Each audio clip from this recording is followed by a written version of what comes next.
बुद्धि बड़ा या भाग्य। बुद्धि और भाग्य दोनों ही आपस में लड़ रहे थे। नारद जी रास्ते से जा रहे थे तो बुद्धि और भाग्य दोनों से बोले, जो आप दोनों आपस में क्यों लड़ रहे हैं? तब भाग्य बोला, जो हम बड़े हैं। हे नारद जी, आप ही बताएं जो हम बड़े हैं। तब बुद्धि बोला, जो हे नारद जी, आप ही बताएं जो हम बड़े हैं। तब भाग्य और बुद्धि दोनों से नारद जी बोले, जो इस बात का हम कैसे फैसला कर सकते हैं जो आप दोनों में कौन बड़े हैं? तब नारद जी बोले, भाग्य और बुद्धि दोनों से बोले, जो आप दोनों चलिए भगवान शिव के पास, वही फैसला करेंगे इस बात का जो आप दोनों में कौन श्रेष्ठ हैं, आप दोनों में कौन बड़े हैं।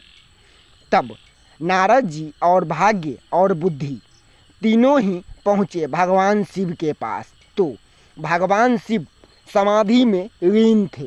तब माता पार्वती जी वहीं पर थे। तब माता पार्वती जी भाग्य और बुद्धि और नारद जी तीनों से बोले, जो आप तीनों क्या बात है, जो आप और भाग्य और बुद्धि आप तीनों एक साथ आए हैं। तब नारद जी बोले, जो हे माता पार्वती जी, भाग्य और बुद्धि दोनों ही आपस में लड़ रहे थे और बोल रहे थे, जो हम बड़े हैं तो हम बड़े हैं। भाग्य बोलते जो हम बड़े हैं और बुद्धि बोलते जो हम बड़े हैं। अब कौन बड़े हैं इस बात का फैसला हम कैसे कर सकते हैं? इसीलिए हम भगवान शिव के पास आए हैं, जो वही इस बात का फैसला करेंगे, जो भाग्य और बुद्धि इन दोनों में कौन बड़े हैं।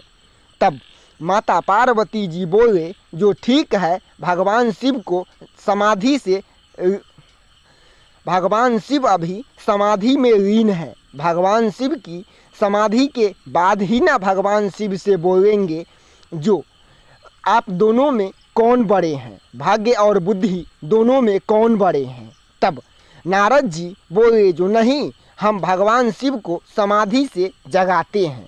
तब माता पार्वती जी और भाग्य और बुद्धि और नारद जी चारों ही भगवान शिव को समाधि से जगाने के लिए बोले, जो हे भगवान शिव, आप आंखें खोले और आंखें खोले भगवान शिव। हे भोलेनाथ, हे महादेव, आपकी तपस्या तो कई युगों तक चलती ही रह जाती है।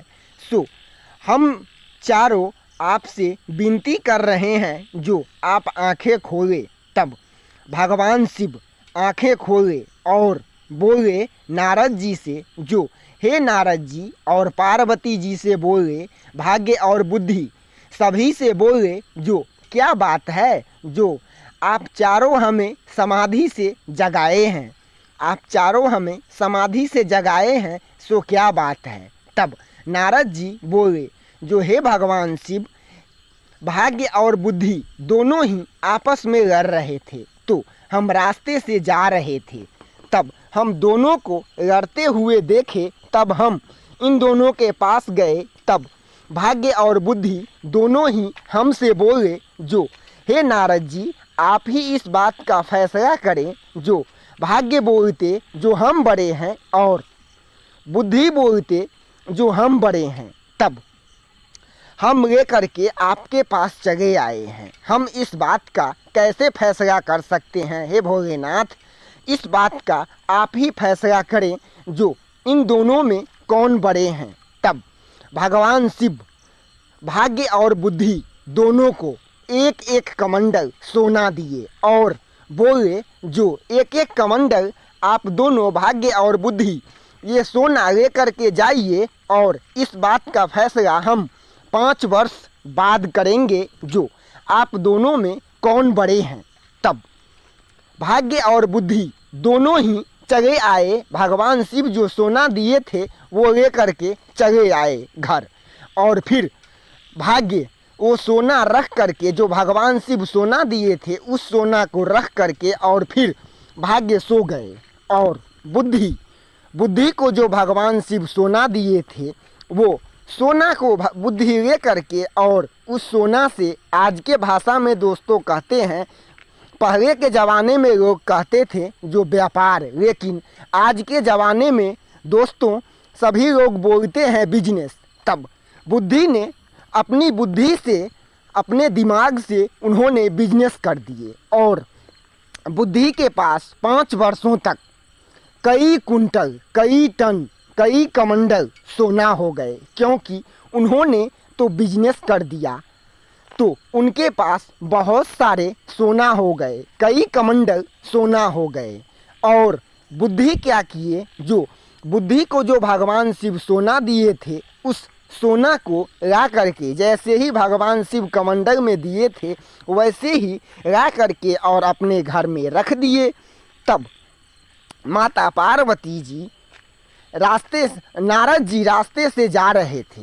तब नारद जी माता पार्वती जी के पास आए और बोले, जो हे माता पार्वती जी, भगवान शिव को समाधि से जगाइए और चल के भाग्य और बुद्धि दोनों के पास चल के देखते हैं, जो भगवान शिव आज से 5 वर्ष पहले जो एक एक कमंडल सोना दिए थे, उस सोना से भाग्य और बुद्धि क्या किए हैं। तब नारद जी और माता पार्वती जी दोनों ही मिल करके भगवान शिव से विनती किए, जो हे भगवान भोलेनाथ, हे भगवान शिव, आंखें खोले प्रभु, आंखें खोले प्रभु। तब भगवान शिव आंखें खोले। तब माता पार्वती जी और नारद जी बोले, जो हे प्रभु, हे भगवान शिव, हे भगवान भोलेनाथ, हे महाकाल, चल करके भाग्य और बुद्धि दोनों के पास चल करके देखते हैं, जो आज से 5 वर्ष पहले जो एक एक कमंडल सोना भाग्य और बुद्धि दोनों को दिए थे, वो भाग्य और बुद्धि उस सोना से क्या किए हैं।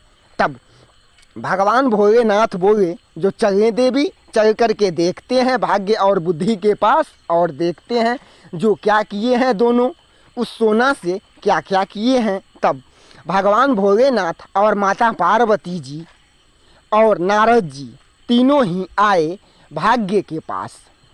तो भाग्य को देखे, जो भाग्य सोया हुआ है।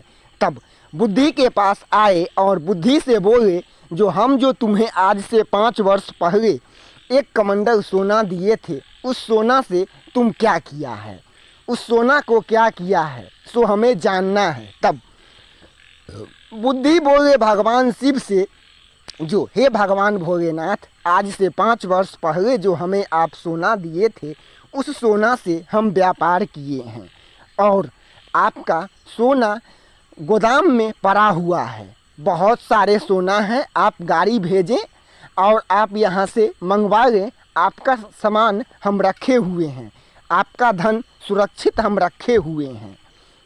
तब भगवान शिव बोले, कुछ नहीं बोले और फिर भाग्य को बोले, जो भाग्य, हम जो तुमको आज से 5 वर्ष पहले एक कमंडल सोना दिए थे, उस सोना को तुम क्या किया और कहाँ रख दिया। तब भाग्य एक कमंडल, जैसे भगवान शिव दिए थे वैसे ही एक ही कमंडल सोना था, उतना का उतना ही था।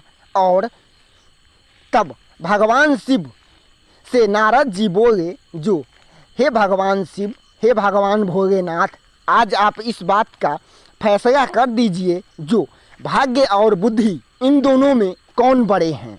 तब भगवान शिव बोले, जो हे नारद जी, इस बात का क्या फैसला करना, सब तो सामने ही दिख रहा है, बुद्धि बड़े हैं। और फिर भगवान शिव बोले, जो बुद्धि बड़े हैं। तब नारद जी बोले, जो भाग्य और बुद्धि दोनों से जो आज इस बात का भगवान भोलेनाथ, भगवान शिव फैसला कर दिए, जो बुद्धि बड़ा है। तब भाग्य और बुद्धि दोनों में ही, भाग्य और बुद्धि, इस कहानी से दोस्तों हमें क्या सीख मिला है, भाग्य और बुद्धि, इस कहानी से हमें क्या सीख मिला है। इस कहानी से हमें यही सीख मिला है दोस्तों, जो इंसान भाग्य के भरोसे बैठा रहता है वह वहीं पर रह जाता है, और जो बुद्धि से, अपने दिमाग से, अपने कर्म के बदौलत काम करके आलसी जो नहीं होते हैं, जो अपने कर्म करते हैं और बुद्धि दिमाग के साथ अपने काम करते हैं, वो सदैव सफल होते हैं और उनकी सदा विजयी होती है। बुद्धि बड़ा है दोस्तों। इस कहानी से हमें यही सीख मिली है, जो बुद्धि बड़ा है। दोस्तों, ऐसी ही ज्ञान भरी बातें देखने के लिए और सुनने के लिए और श्रवण करने के लिए सो प्लीज़ दोस्तों वीडियो को लाइक करना, चैनल को सब्सक्राइब कीजिए। रंजन स्पीच चैनल को लाइक कीजिए, सब्सक्राइब कीजिए और सपोर्ट कीजिए। हम आपके लिए ऐसी ही ज्ञान भरी वीडियो लेकर के आते ही रहेंगे, सच्ची घटना पर आधारित। दोस्तों, ज्ञान भरी वीडियो ऐसे ही हम आपके लिए लेकर के आते ही रहेंगे। सो दोस्तों, वीडियो को लाइक करें, चैनल को सब्सक्राइब करें। रंजन स्पीच यूट्यूब पे चैनल है, उसको लाइक कीजिए, सब्सक्राइब कीजिए, अपने दोस्तों में शेयर कीजिए। दोस्तों, जय बाबा भोलेनाथ। हरि ओम नमः शिवाय, हरि ओम नमः शिवाय, हरि ओम नमः शिवाय, हरि ओम नमः शिवाय, हरि ओम नमः शिवाय, हरि ओम नमः शिवाय, हरि ओम नमः शिवाय। वीडियो को लाइक करना दोस्तों, चैनल